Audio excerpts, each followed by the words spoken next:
clicker and the poet stool. Very important here. All right. So I'm Kim Solez. I'm a physician at the University of Alberta Hospital. And I look at transplant biopsy slides under the microscope. And I established the worldwide system for categorizing the way you read those slides for all solid organs.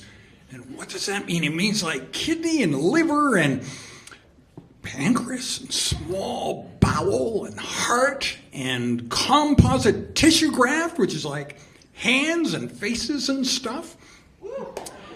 And you might think, like, that's so interesting. I wonder, yeah, but you see, actually, the problem with a presentation about that is like you can think of a spectrum of things that would interest you and you'd be entertained by, actually valuable to you, and the spectrum of things that I'd be talking about if I were to tell you all about solid organ transplant pathology tonight.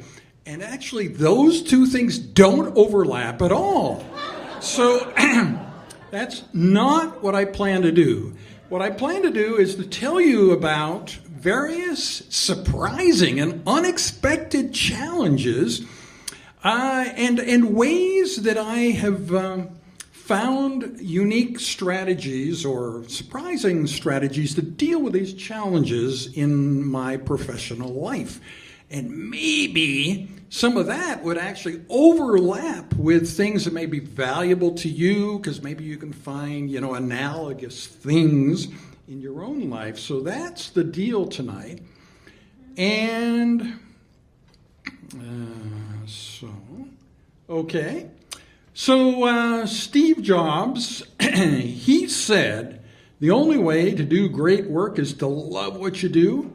And you've not found it yet, keep looking, do not settle. Well, I think you'll sort of get the sense that I do enjoy what I do quite a bit, and probably thinking differently, as he recommended, has something to do with the enjoyment of that. So here are kind of like 5 different case studies of ways in which I think differently, and you'll find these ideas interwoven in the story I'm about to tell you.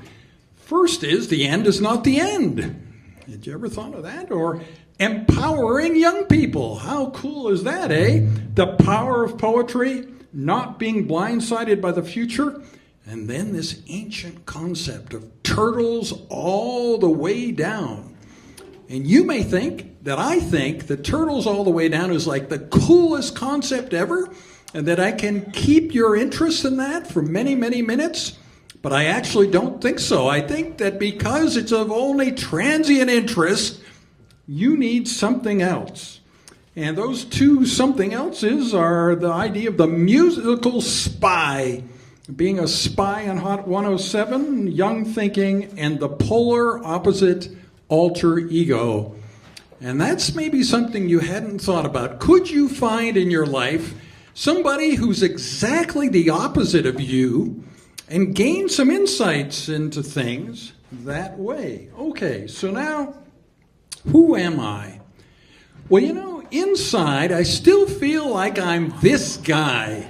This is me in 1991 in the video from the first Banff classification meeting.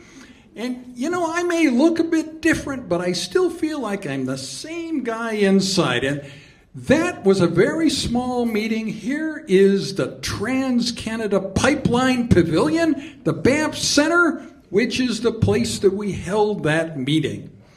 And it was a very natural meeting. We had mule deer coming to the door and trying to enter some of our conferences. So a true mixture of nature and science and medicine.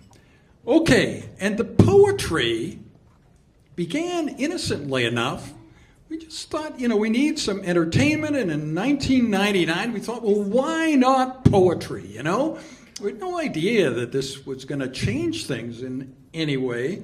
But keep in mind this strategic choice of poetry in 99 And then I got to like this idea that every 2 years I was doing this medical meeting standardizing transplant pathology. This was kind of cool and enjoyable, and I thought, well, maybe I can branch out, do other kinds of meetings. So what about a meeting around Leonard Cohen? And how did that come about? Well, I was in Scotland in 2002, and I was trying to interest people in my medical meeting, and it just wasn't working. Because it was the end of January, around the time of Robbie Burns' Night, and that's all they wanted to talk about, Robbie Burns' Night. This year, last year, what their brother did, what their cousin did, all that stuff. And they had no interest in talking about my stupid medical meeting. And so I thought, well, you know, maybe if Robbie Burns is such a power in Scottish culture, maybe we could have like Leonard Cohen nights to show the power of Canadian culture. So I got back and started doing that, and it's like 1,000 times harder than running a medical meeting. You can't find the funding, you can't find the people who would be interested. I mean, everything's a shambles, you know. But anyway, we persisted with it, and in 2005, I met Leonard Cohen himself over a 3-day weekend in that November, and he had some rather distinct feelings about me that I was not only surreal, but he said serially surreal, like I'm surreal over and over and over again. And, you know, he also thought that I didn't realize this, and he was quite right. I had no idea that I was being surreal. And I brought along a robotic dog at that time, and the dog tried to make Leonard Cohen one of his owners and tried to map Leonard Cohen's kitchen as one of his special places. And he learned Leonard Cohen's voice as one of the master's voices. And we still have the same dog. So, yep, that dog still exists. So, keeping with this poetry theme then, in 2006, I took a course in the Faculty of Medicine at the University of Alberta called Poetic Medicine. They have this art and science, art and humanities in health and medicine project, and that course was a part of that project. And so I wrote my very first poem on November 20th, 2006. The next year, something very interesting happened. And I want to tell you that this had two parts, because when I tell you the first part, say, well, that's pretty dull, actually, Dr. Solez. So in 2007, I've been running for 10 years something called NKF cybernephrology. And there's still a sign like that. Many of the young people here look at that sign every day. So, and this was a very well-funded program supported by the National Kidney Foundation in the United States, with a budget of about $400,000 a year, and we had full-time, very well-trained staff. We had an IT professional with a great deal of experience, and we had a professional meeting organizer, and we had a secretary. And in 2007, the National Kidney Foundation told me that they couldn't support any of this anymore, but part two was they wished it to continue. So they wanted me to keep things going, they just couldn't fund it anymore. So I thought, well, that's a rather interesting challenge. And so I could not support any of these three highly paid professionals anymore. But what they'd been doing for 10 years was very well documented. All the procedures, all the templates were there. So I thought, what if we get students to do the same thing? So the students can kind of interweave this in between the time that they have to work on their courses, and they can take time off for exams and papers and stuff. So make it, convenient for them. Don't pay them very much, but they'll still maybe benefit from this unique experience of doing this stuff that no students had done before. And that's kind of exactly what happened then. So there on the left, you see Tori Sheldon. And she's done very well. She is now at the University of Toronto in a PhD program in medical anthropology.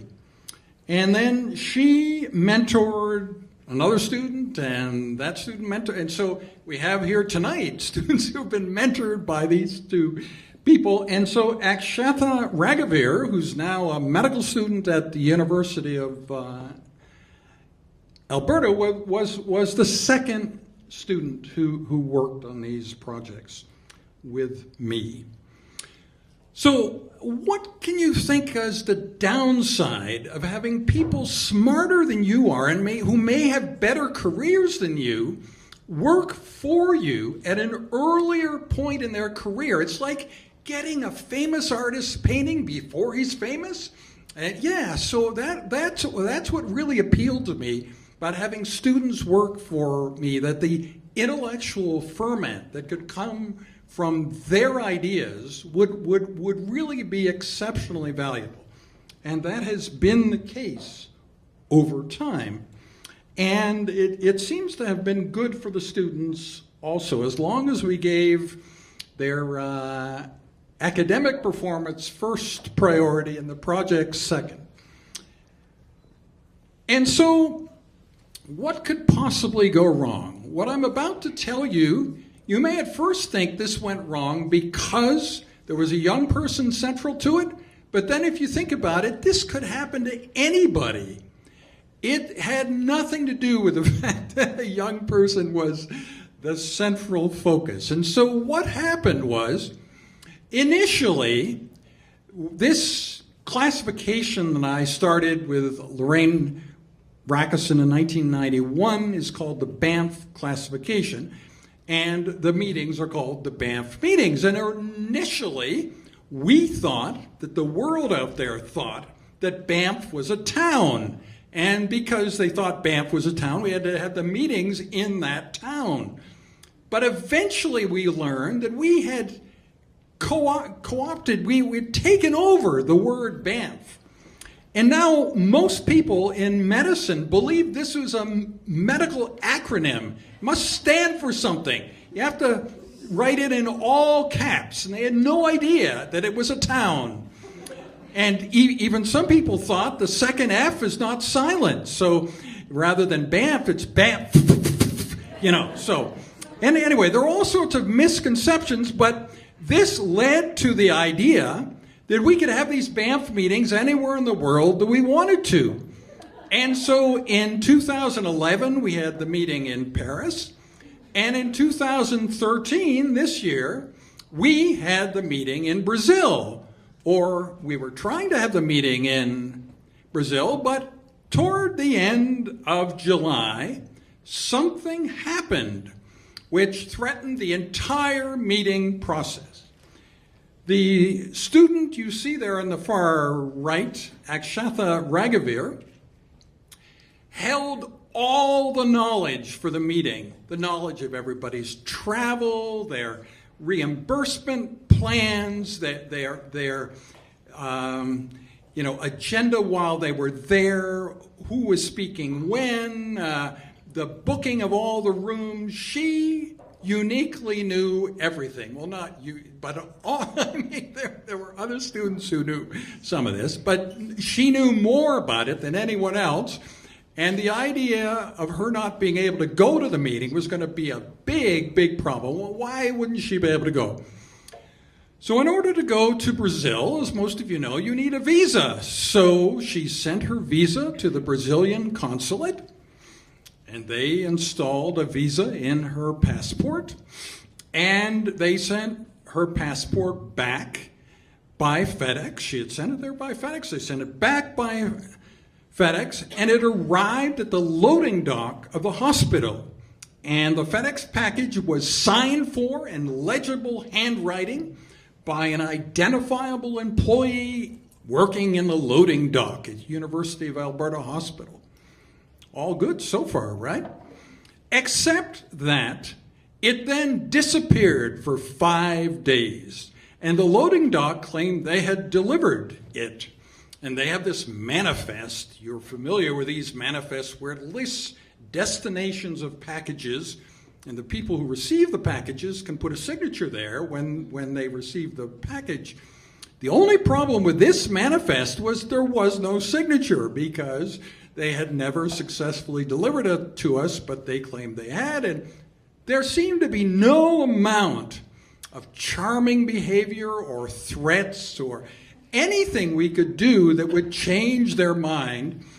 They claimed they had delivered the passport and we didn't have it, and this crucial person who knew everything about the meeting was not going to be able to go to Brazil. And so it seemed like an insoluble problem. And at 4 a.m. on July 31st, 2013, I got up and I wrote this poem. All Akshatha asks for is her passport back. Good morning, dear master of the loading dock. All Akshatha asks for is her passport back. Was delivered here by FedEx 5 days ago, and now where is it? We want to know. Not to have it is a very low blow. For the 250 people all set to go to the meeting in Brazil, setting medical standards worldwide, which Akshatha has organized with great pride. She's arranged for doctors all over the world to come together to set medical standards bold. At my meeting now in its 22nd year, so please, loading dock master, put search in high gear. You sign for the passport, please make it appear. We can all relax finally when you bring it right here. This one FedEx package holds the key to medical progress globally. Now, I'm not actually sure that's true, but it sounded darn good in the poem, you know. Important packages come here every day, but Akshatha's FedEx package is especially important to us all. So please check every rack. All Akshatha asks for is her passport back. So I sent that poem to the guy who works in the loading dock. I don't know that he's literate. I don't know that he reads poetry or that he reads email. But you know, the fascinating thing about Alberta Health Services these days is the ultimate supervisor of people is very frequently at a different building, different hospital. And I asked who was the ultimate boss of this guy. He's a very powerful person, and I sent him the poem too. And within 90 minutes, the passport had been found. And Akshatha was on her way to Brazil, and everything was good. Now, this meant for me that my poetry I'd found my voice in my poetry. You know, before then, I thought maybe a poem you write, it's intended for one person. That person may or may not like it, and, you know, so every poem you write is vulnerable. Now, suddenly, I found an enthusiastic audience for my poems, a real spectrum of people, and I felt for the first time that poetry can make changes in life when nothing else could. I don't know of anything else that could have unearthed Akshatha's passport. And so I wasn't quiet about this. It wasn't like my little secret. I was so happy about this that I told the other people going to the meeting about it. And so they decided, if I was talking so much about this, that they could request poetry of me. And this included on the way to the meeting. So many of us went through the city of Brasilia. And in Brasilia, a young nephropathologist, Lynn Cornell, requested a layover poem. Dr. Solez, a layover poem while we're in Brasilia.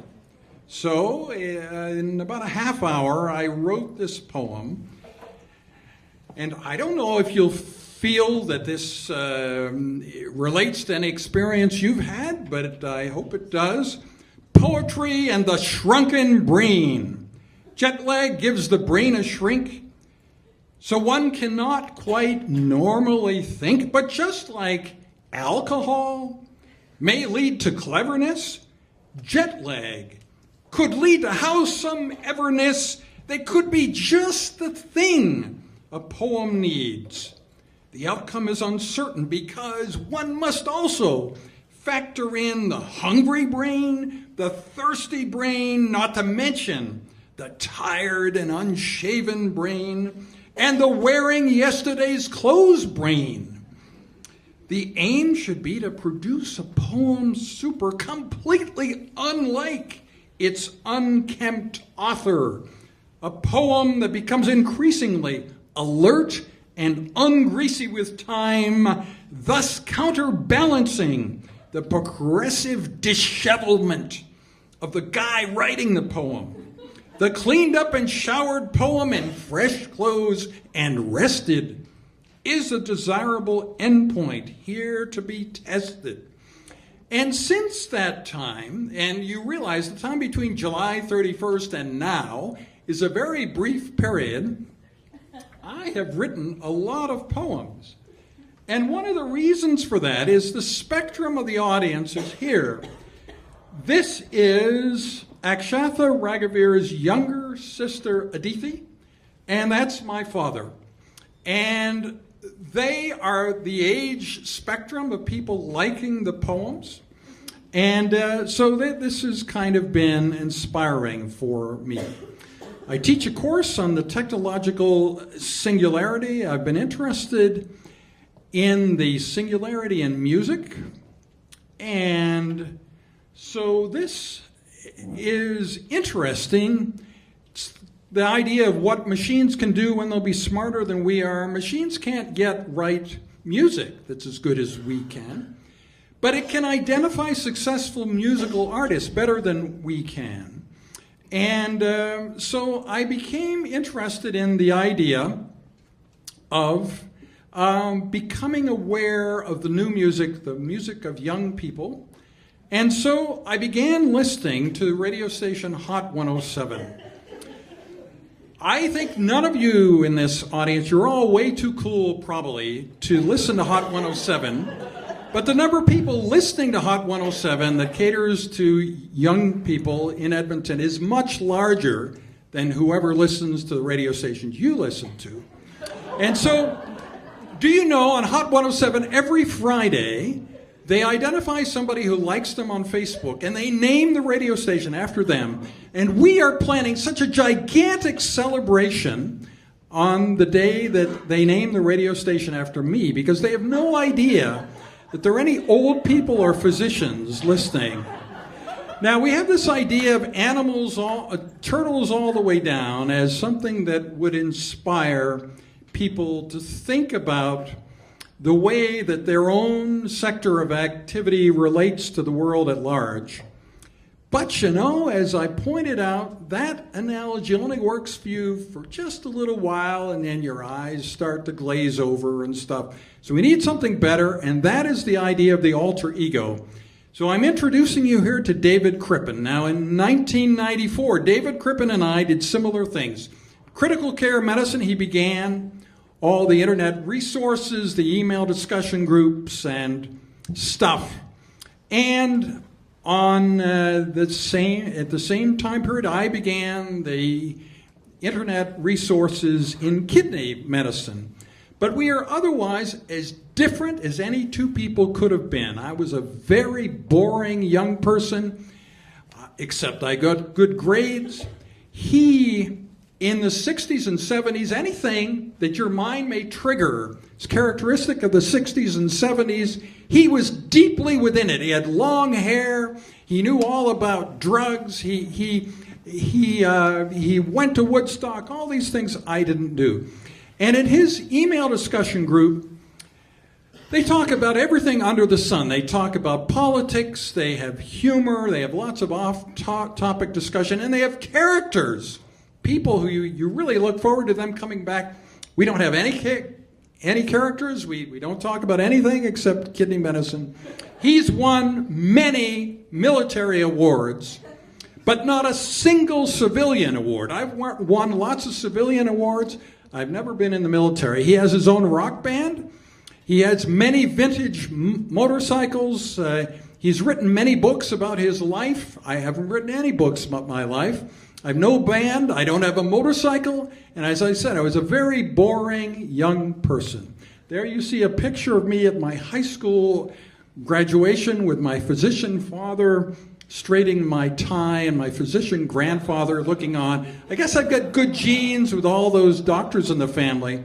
But otherwise, I was a very dull young person. So now, this idea of the polar opposite alter ego, it may surprise you. How is it working? How would you know if it's working? And this, I think, is the clue. At this meeting in Brazil that I was telling you about, I spoke a lot about the difference between me and David Crippen. How if you want to conceptualize how different the future of transplant pathology is from the history you've known up to now, think of the difference between what things would have been like if David Crippen had been in charge as compared to me, and there you would have it. And by telling those stories, the people came to believe that David Crippen did not exist. And this was the coolest thing. Because when you convert a metaphor to a myth, then I think it really proves the metaphor has worked. And so now, this is the time that maybe you were looking for, when you can interrogate me about these thinking different ideas. And, if you don't interrogate me, there are other things that will happen. So either way, the program continues. So, interrogate away. Any questions? David Crippen is very real, yeah. He's the head of neurocritical care at the University of Pittsburgh. The other thing that might interest you, of course, is the fact that he and I would not enjoy each other's company. We had a very brief Skype conversation once. And he was bored and I was bored, because we don't share the same interests. And yet he's very enthusiastic about this idea of, the alter ego. And just like I suppose I'm living a kind of life that I never lived by conceptualizing his life. So, for instance, his girlfriend looked him in the eye, told him he was a loser right before he got drafted. He had terrible grades, terrible references.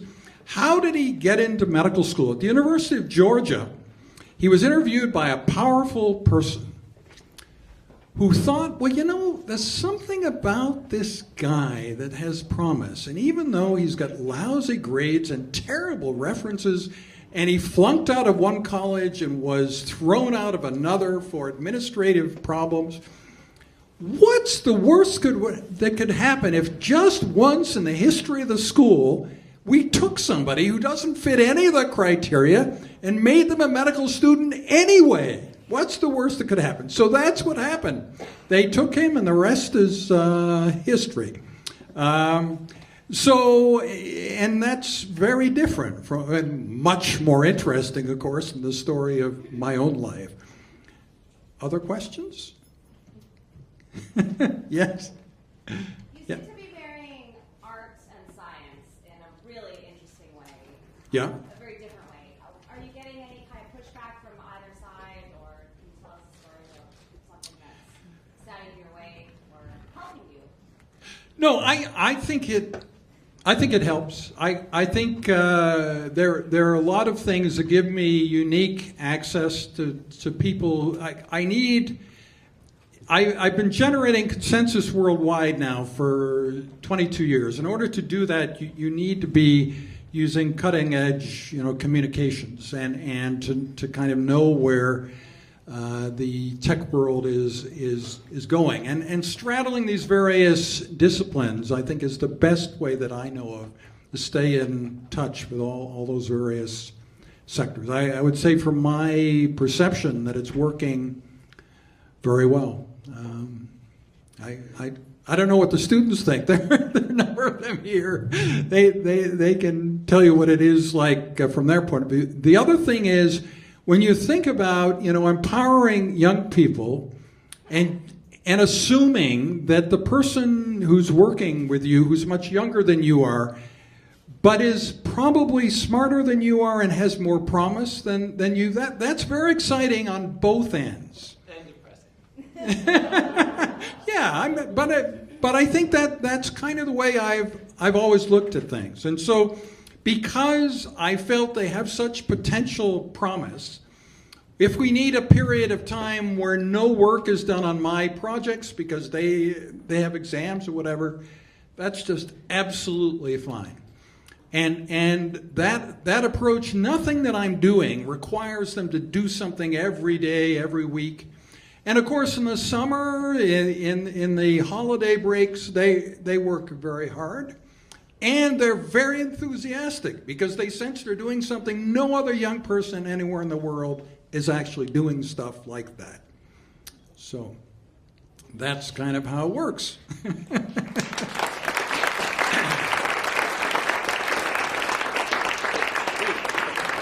Thank you, Kim. Fabulous. I met Kim a few months ago, and the idea of thinking about yourself as the exact opposite of yourself and thinking about what that person would be thinking and doing gives you a new positionality about how you can approach the world. It's fabulous. Just think about that. Think about, like, if instead of writing that lab report, or sorry, in addition to writing the lab report, you wrote a poem with that lab report, what you can do because of that is just, it's just so exciting. It's really interesting. All right, I'm going with